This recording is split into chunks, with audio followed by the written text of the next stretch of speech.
আসসালামু আলাইকুম virtual viewers, সবাই কেমন আছেন? নিশ্চয়ই খুব ভালো আছেন। আমার চন্দ্রমল্লিকা, আমার কেন করছি? আল্লাহ সুবহানাহু ওয়া তাআলা দিচ্ছেন, তাই হচ্ছে। তো সেটা ফুটতে শুরু করেছে।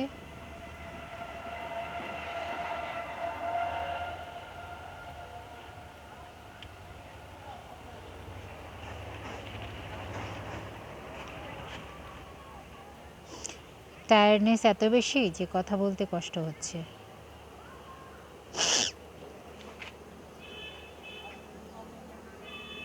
কিন্তু নিজের কোনো ছবি তুলি না। কারণ নিজের ছবি তুলে কারণ আ সবচেয়ে মজার ব্যাপার হচ্ছে বাগানের সৌন্দর্য যত বাড়বে, যিনি মালিক তার সৌন্দর্য তত কমবে। দিস ইজ নরমাল, এটাই হওয়া উচিত। দিস ইজ নরমাল, এটা মেনে নেওয়া উচিত। বাগানের সৌন্দর্য যত বাড়বে, মালির সৌন্দর্য তত কমবে। এটা হওয়া উচিত, এটা হওয়া উচিত। প্রকৃতি বিরুদ্ধ কোনো কাজ করা যাবে না। প্রকৃতির বিরুদ্ধ কোনো কাজ করা যাবে না, তাই না? প্রকৃতি বিরুদ্ধ কোনো এক্সপেকটেশনও থাকা যাবে না। Thank you. আল্লাহ হাফেজ।